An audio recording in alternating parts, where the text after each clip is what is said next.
আবার একটা নতুন দিনের সূচনা, নতুন একটা ব্লগ নিয়ে।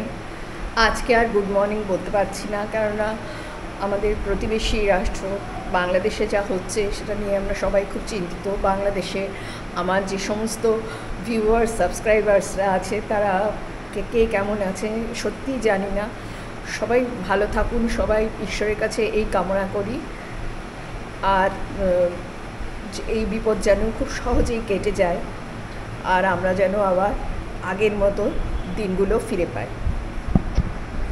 জলখাবারে পরোটা আর সাদা আলুর চচ্চড়ি। আর এদিকে আমি আজকে সেরকম পরোটা কিছু খাবো না, হালকা কিছুই খাবো, কেননা আমার শরীরটা সেরকম ভালো নেই। আর আজকে এত বারবার বৃষ্টিও আসছে, নইলে আজকে ভেবেছিলাম আজকে আমাদের অ্যাপয়েন্টমেন্ট নেওয়া ছিল গড়িয়াহাটের অ্যাপোলো ক্লিনিকে আই ডক্টরের কাছে আই চেক আপের জন্য।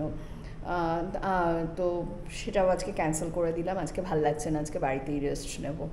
ঈদের সময় ছেলেকে এক্ষুনি একটু আগেই জলখাবারটা বানিয়ে দিলাম। ও অফিসের কাজের ফাঁকে সন্ধ্যেবেলা একটুখানি খেয়ে নেয়। সন্ধ্যেবেলার জলখাবারে বানিয়ে দিয়েছি চিল্কা। আজকে অ্যামাজনের বক্সে একটা জিনিস এসছে, আর বক্সটা আসতেই আমি বিস্ময়ে হতবাক হয়ে গেছি, কেননা এই ধরনের কোনো বড় জিনিস আমি বা আমার ছেলে কেউই অর্ডার দিইনি।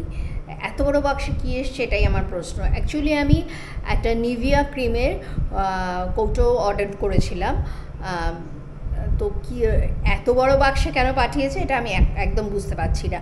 নাকি অন্য কি আমার কিছু মাথায় আসছে না। আমি খুলে দেখছি কি ব্যাপারটা, তোমাদেরও দেখাচ্ছি সেই সঙ্গে।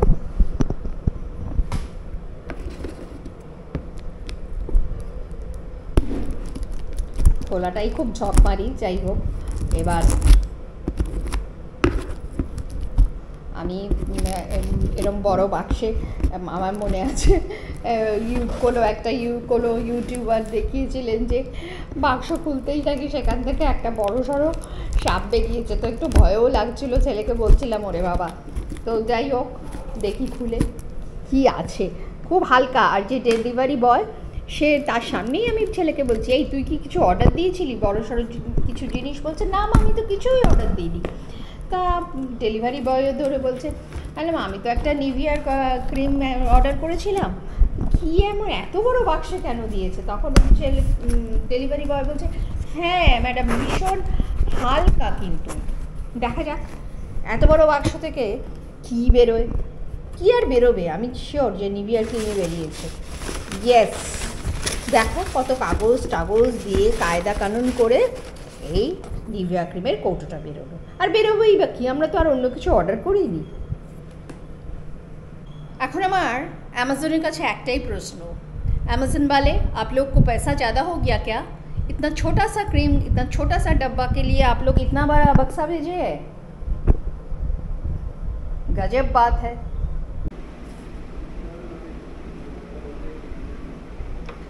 আর এদিকে আমি আজকের ব্লগটা আর কি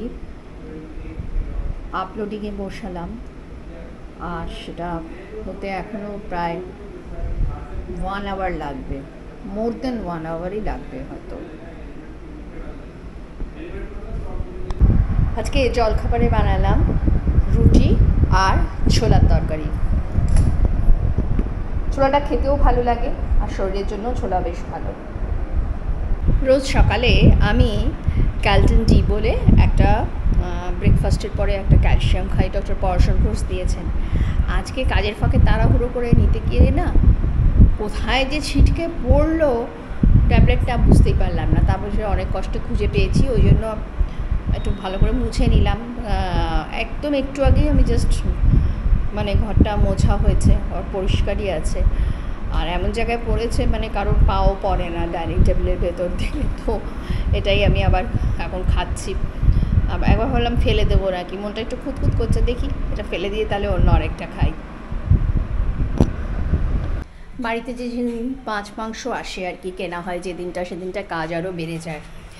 এগুলোকে চিকেনগুলোকে সমস্ত ধুয়ে ভালো করে ধুয়ে তারপরে এখন ফ্রিজে বক্সে করে তুলে রাখবো। আজকে অবশ্য ট্যাংরা মাছ রান্না হবে এখন দুপুরবেলা লাঞ্চে। আমার লাঞ্চ রেডি। আজকে দুপুরের জন্য রান্না করলাম ঝিঙে পোস্ত, মানে ঝিঙে আলু পোস্ত। আর ঝিঙেটা আবার খুব একটা ছেলে পছন্দ করে না, জন্য আলু, ঝিঙে আলু আর পোস্ত মিশিয়ে করেছি। আর এদিকে করেছি ট্যাংরা মাছ।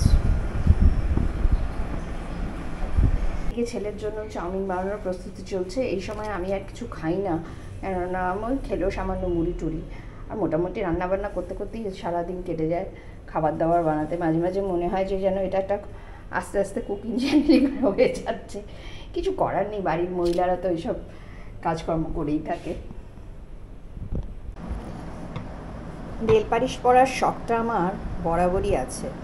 আর মাঝে মাঝে কী হয়, নেল পালিশটা মানে পরবো হয়তো যখন ভাবছি, তখন হয়তো তারপরেই কোনো কাজ করব, তারপরে আর পরা হয় না, ওই জন্য গ্যাপ পড়ে যায়। কিন্তু মোটামুটি সবসময় প্রত্যেক সপ্তাহে চেঞ্জ করে করে আমি নেল পালিশটা পরার চেষ্টা করি।